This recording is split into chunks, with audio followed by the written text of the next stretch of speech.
Graça e paz, abençoados. Mais uma vez com vocês aqui, estamos de volta falando sobre a luz e as trevas, parte 9.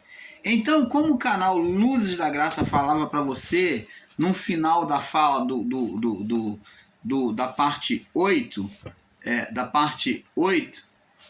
agora na parte 9, no final da fala da parte 8, nós falávamos lá em João, capítulo 12, do 35 ao 46. Vamos prosseguir. João, capítulo 12, no 35 ao 46. Diz assim: Disse-lhe, pois, Jesus: a luz está convosco por um pouco de tempo.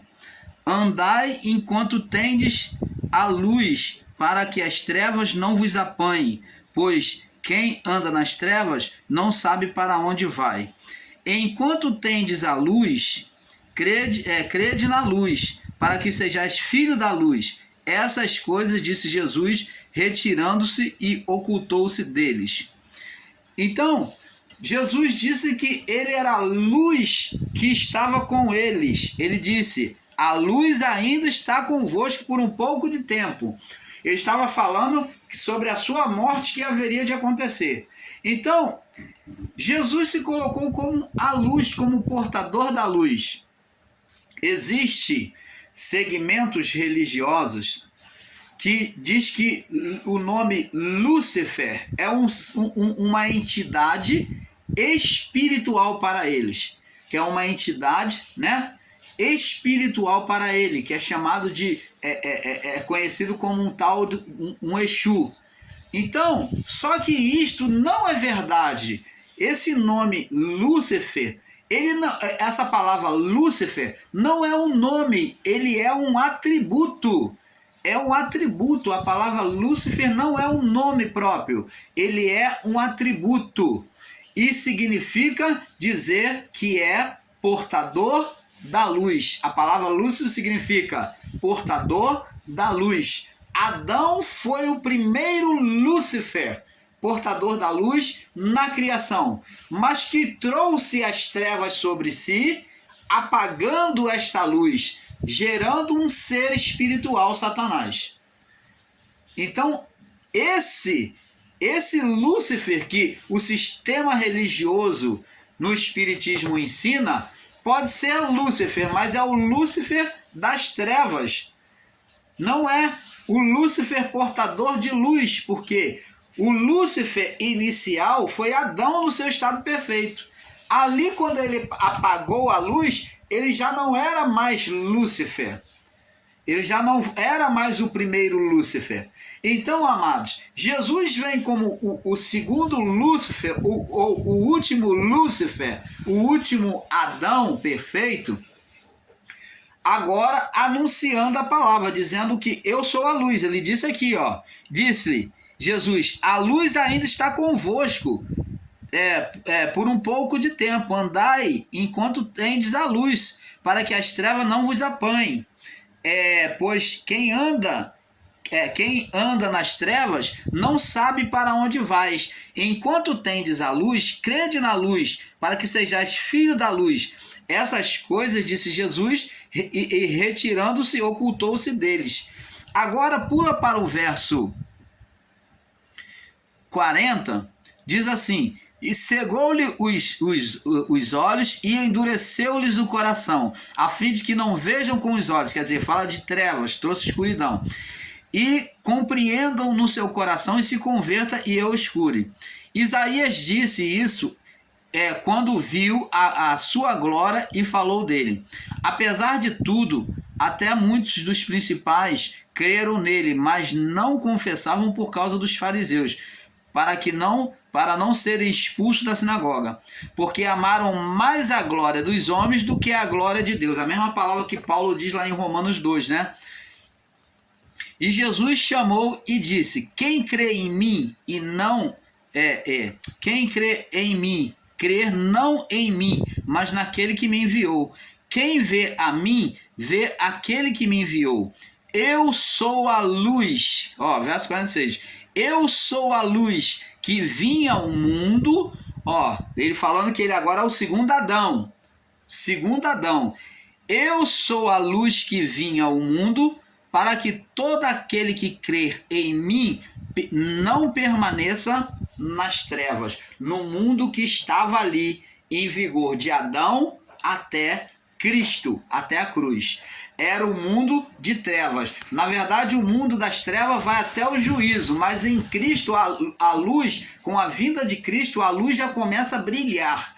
As trevas já começam a ser e sendo dissipada. Então, vamos ver também aqui no livro de 1 a Pedro, no capítulo 2, vamos ver aqui no 1 Pedro, capítulo 2, no verso 9.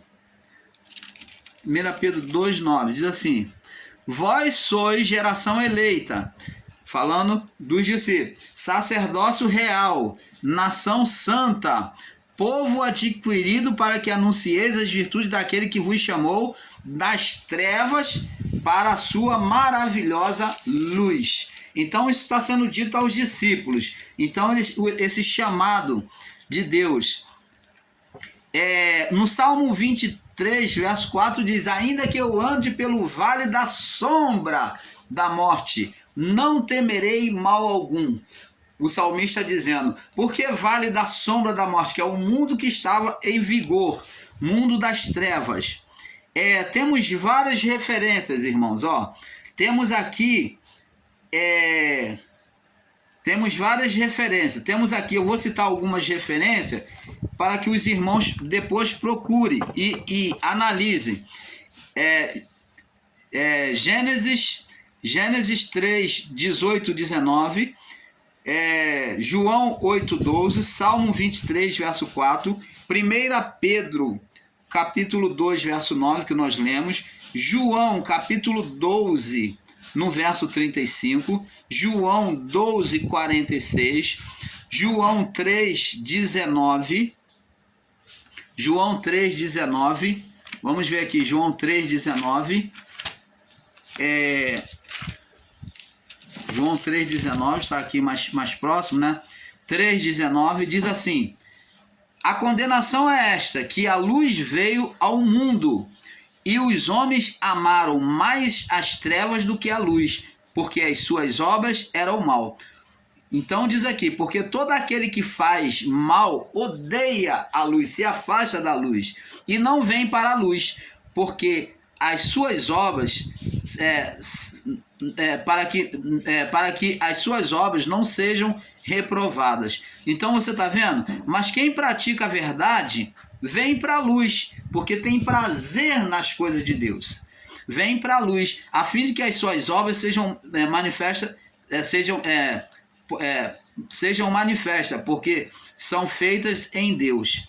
Você está vendo? Então aqui também, Colossenses, capítulo 1, no verso 13, Colossenses, capítulo 1, no verso 13, você também pode observar a palavra de Paulo. Colossenses, capítulo 1, verso 13, diz assim: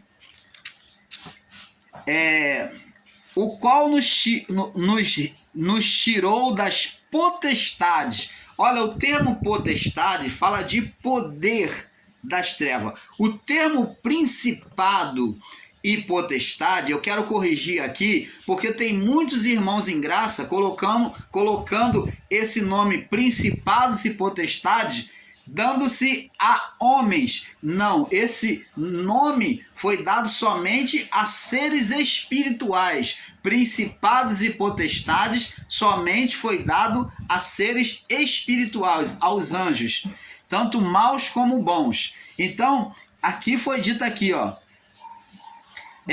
o qual nos tirou da potestade das trevas, porque tem a potestade de Deus, os principados de Deus. Então, potestade das trevas, os poderes das trevas, e nos transportou para o reino do Filho do seu amor. Então, Jesus veio fazer isso. Temos também a referência em 1 Coríntios 4, 5, 2 Coríntios 4, 6, 2 Coríntios 6, 14, 2 Coríntios 6, 14, Efésios 5, 8, 1 João 1, 6, 1 Tessalonicenses 5, 45, 1 João 2, 2 do 8 ao 11, Efésios 6, 12, Isaías 61, 1, Eclesiastes 2, 13, Salmos 18, 28, Gênesis 1, 2, Gênesis 1, 4, Gênesis 1, 5, Isaías 29, 18, Provérbio 4, 19, Efésios 5, 11, 2 Samuel 22, 29, Lucas 11, 24. Então, no período de Adão até Cristo, foi a dominação das trevas. Vamos ler lá no livro de Isaías agora. Isaías, para nós avançando. O irmão Paulo deu esse salto aí para não ficar catando todas essas referências, que você pode ler com calma. Você volta ao vídeo, vai vendo versículo por versículo, vai conferindo e você vai tirando o seu entendimento. Isaías 60, vamos lá, Isaías 60. Além dessas referências, agora vamos falar sobre a dominação das trevas. Ali nos outros versos já fala, mas vamos agora falar especificamente agora. Isaías 60, no verso 2. Diz assim: abalaste a terra e a fendeste, sara as suas fendas, pois ele... abalaste a terra e a fendeste, sara as tuas fendas, pois ela treme. Este fato aqui, que diz que a terra seria abalada, foi o fato da morte de Cristo Jesus. Presta atenção, abençoados. Na morte de Cristo Jesus, foi dito que a terra, houve tremor de terra.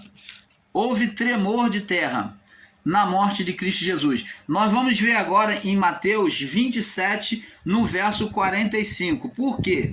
Porque estava no mundo das trevas. Quando Jesus vem, ele traz a luz e ele morre. É como se a luz, na morte dele, é como se a luz tivesse sido tirada do meio da criação. Aquela luz que veio é como se tivesse sido tirada da criação. Então a terra, ela sofre esse abalo com a saída, a retirada da luz, quando Jesus morre na cruz. Então há um abalo sísmico na terra. Mateus 27,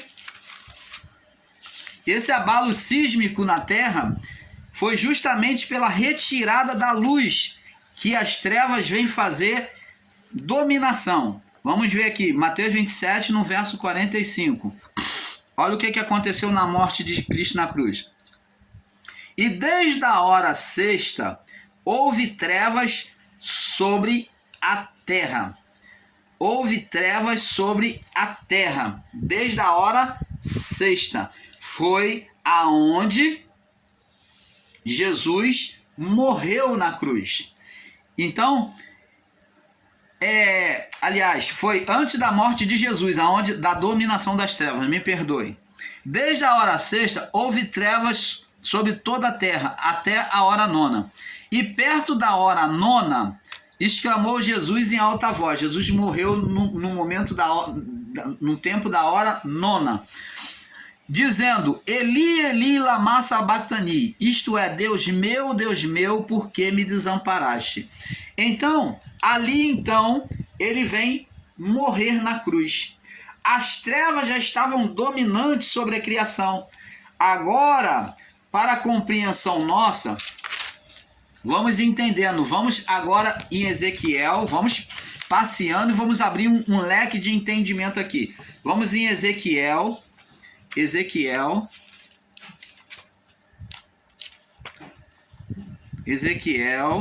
no capítulo 34. Ezequiel 34. Olha o que diz aqui, ó, no verso 12. Olha o que diz aqui, Ezequiel 34, 12. Como o pastor busca seu rebanho no dia em que está no meio das suas ovelhas dispersa, assim buscarei as minhas ovelhas, livrá-la-ei de todos os lugares por onde andam espalhados no dia nublado e de escuridão. A terra, a criação, a partir do pecado de Adão, estava sob trevas espirituais ou não? Esse nublado e dia de escuridão, que é trevas, é o estado da criação. E Cristo vem tirar como pastor. Então, essa figura do pastor é a figura de Cristo. Vamos lá em Isaías 42, confirmando esta palavra também. Isaías 42, no verso 16. Isaías 42, no verso 16. Diz assim: E guiarei os cegos pelo caminho que nunca conheceram, e lhe farei caminhar pelas veredas que não conheceram. Tornarei as trevas em luz perante eles. Está falando do mundo de trevas, né? Então, trazer o entendimento da palavra àquele povo. E as coisas fortes farei, as coisas tortas farei direitas, e as coisas que farei nunca... essas são as coisas que farei, e nunca os desampararei. Então ele diz que vem endireitar aquilo que era torto. Quem é que deformou essa deformação? Quem fez essa deformação na criação? Trazendo trevas. Adão deformou a criação e deformou o estado espiritual do homem, aonde o espírito já vinha em estado de morte. Entendeu? O espírito vinha deformado, né? Sem uma comunhão direta com Deus. Então, abençoados, vamos ver também no livro de Salmos 107. Salmo 107. Vamos aprendendo um pouco aqui, um pouco ali. Vamos aprendendo com a palavra do Pai. Vamos abrindo o entendimento dentro da palavra. Salmo 107. No verso 14, diz assim: Tirou-os das trevas e sombra da morte, e quebrou as suas prisões. Então, está falando aqui o que Deus fez com o seu povo. Tirou das trevas e sombra da morte, e quebrou as suas prisões, as suas cadeias. Jó 15, agora vamos para o livro de Jó, capítulo 15. Olha o que Jó diz, 15, 22. Jó 15, 22. Você tem que ter prazer em passear pela palavra do Pai, tá? Aprender a ter prazer para ter um entendimento perfeito. 15, 22 diz assim: Não crê que tornará das trevas, mas que o espera a espada. Anda vagueando por pão, dizendo: onde está? Bem sabe que já o dia das trevas lhe está preparado à mão.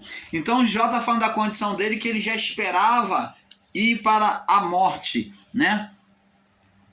Agora, como falamos aqui, a profecia que Deus mostrou lá a Moisés em Êxodo, vamos lá mais uma vez em Êxodo, capítulo 10, Êxodo 10, vamos prosseguindo para nós fecharmos esse entendimento. Êxodo 10, no verso 21 e 22.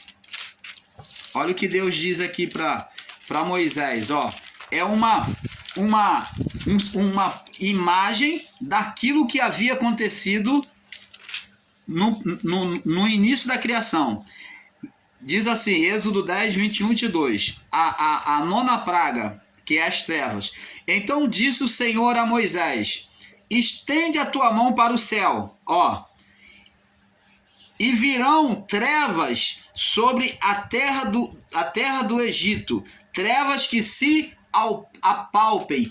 Quer dizer que as trevas que iriam vir seriam as trevas densas, que se podia perceber ela. E verso 22 diz: e Moisés estendeu a sua mão para o céu, e houve trevas espessas, quer dizer, densas, em toda a terra do Egito por 3 dias. Então, está falando da retirada da luz. Conforme Cristo também morreu esses 3 dias, esteve em estado de trevas, que ele foi tirado da criação.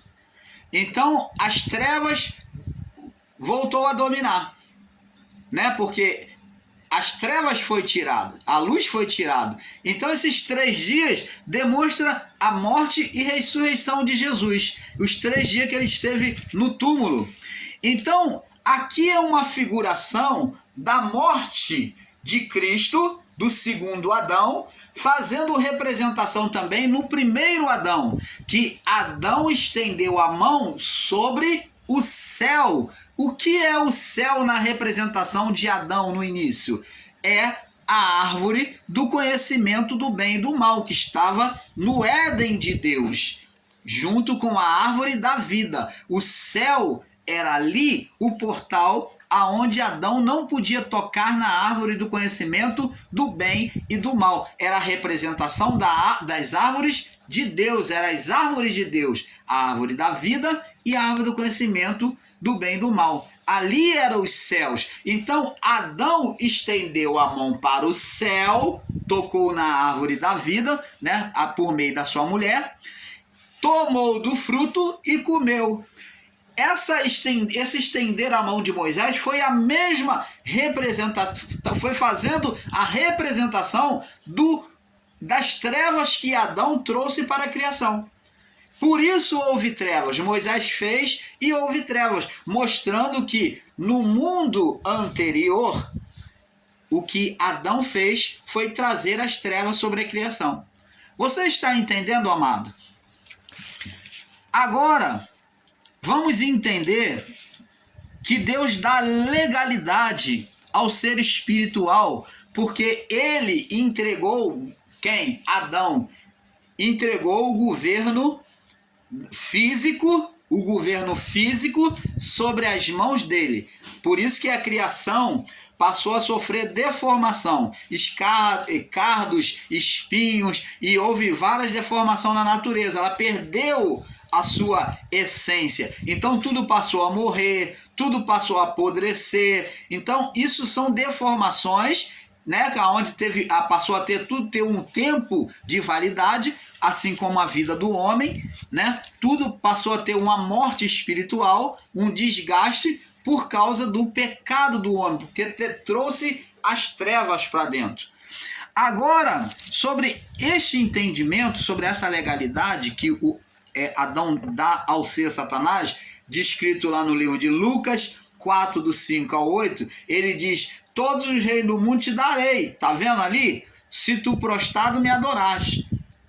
Porque a mim me foi entregue. Quem entregou? Adão. Adão entregou. Então, o ser espiritual dominava o mundo, né, sobre as trevas. Né, sobre as trevas. Agora, amados, vamos entender um dos mistérios na Bíblia, citado por muitos ensinadores e pouco observado. Já falaram diversas vezes, mas Deus, pela misericórdia e seu amor, nos trouxe essa revelação para mostrar com mais clareza. Vamos falar sobre Joel. Abre sua Bíblia no livro de Joel. Vamos abrir aqui no livro de Joel. Joel, capítulo Osés, Obadias. É um livro que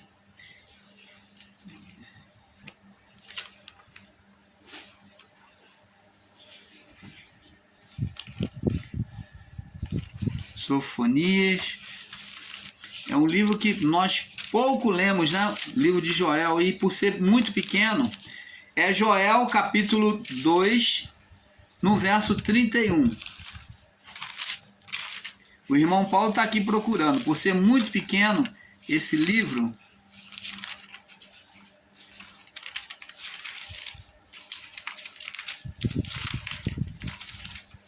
As minhas folhas aqui são muito coladas. As páginas são muito coladas. Aqui, ó, achei. Aqui, é livro muito pequeno, não são três capítulos só. Joel capítulo 2, no verso 31. Vamos ler aqui. É que ela cola muitas folhas. 2 no verso 31. Vamos ler a profecia dita que todos nós conhecemos. A promessa, vamos ler do verso 28 para termos entendimento. Joel 2, 28. E há de ser que depois derramarei do meu espírito sobre toda a carne, e os vossos filhos e as vossas filhas profetizarão, e os vossos velhos terão sonhos, e os vossos jovens terão visão.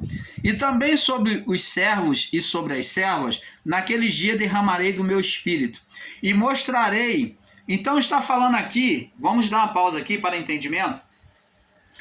Deus aqui pela boca do profeta Joel está falando de que o que houve lá na cidade de Babel, aonde Deus espalhou o povo, trazendo a confusão de línguas, por causa de um homem chamado Nimrod, que queria levar um povo à idolatria e à dominação como soberano sobre todo aquele povo, não permitindo o povo ter liberdade de conhecer a Deus.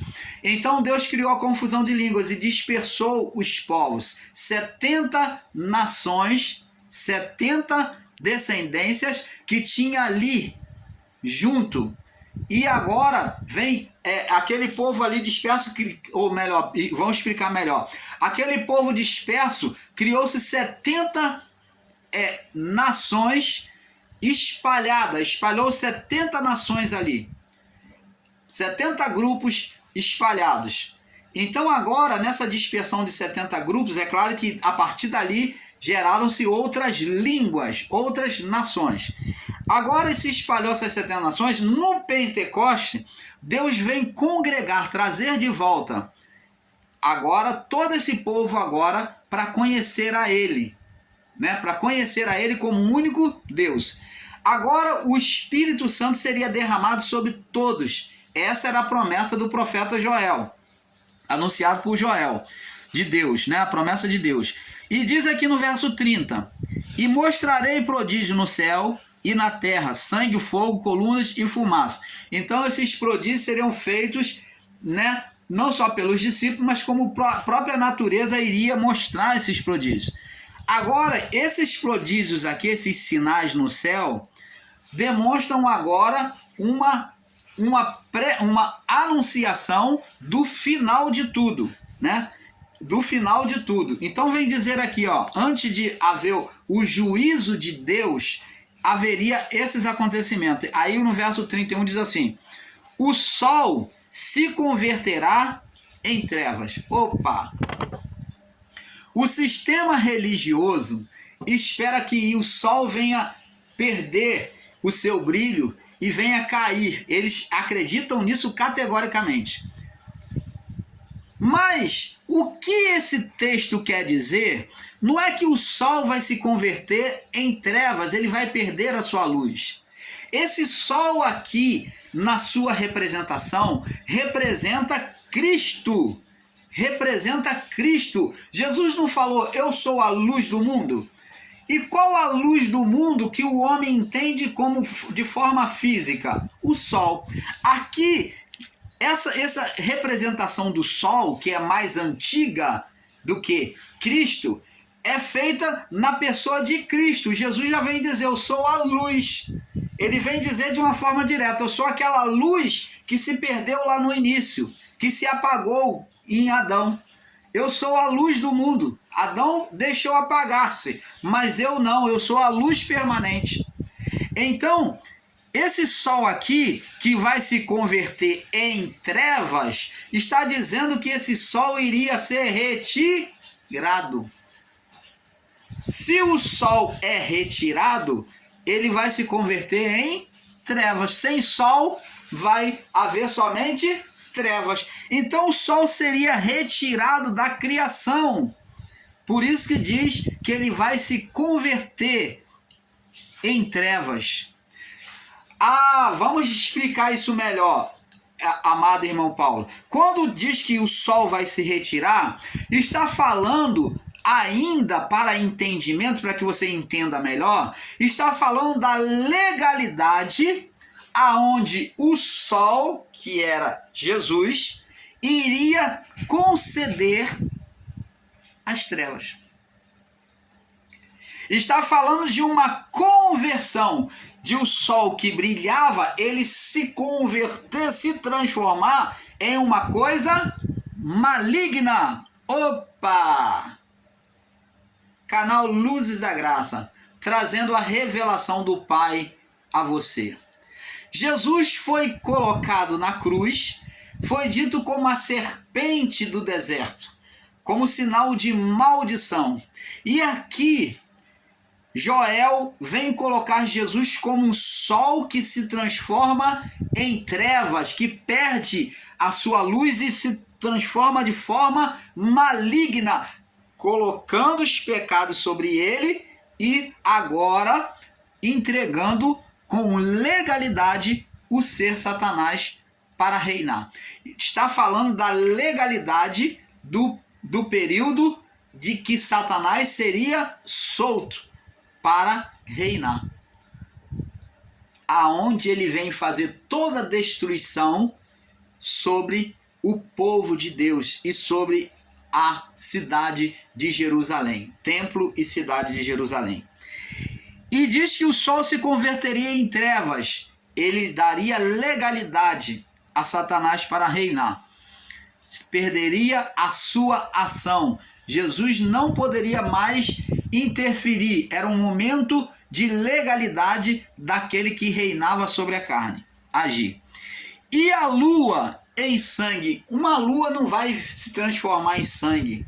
Qual é essa lua que está se dizendo que vai se transformar em sangue? Lua se transforma em sangue? Não. Mas está falando da igreja de Cristo, que ela sofreria derramamento de sangue, falando de morte, aonde o ser espiritual, o dominador das trevas, iria ceifar a vida, derramar sangue sobre Jerusalém, sobre o povo de Deus. Então, isso que é a conversão em sangue. Antes, aqui ó, vírgula, antes que venha o grande e terrível dia do Senhor. E há de ser que todo aquele que invocar o nome do Senhor será salvo. Você está vendo, amados? Então aqui está falando do final.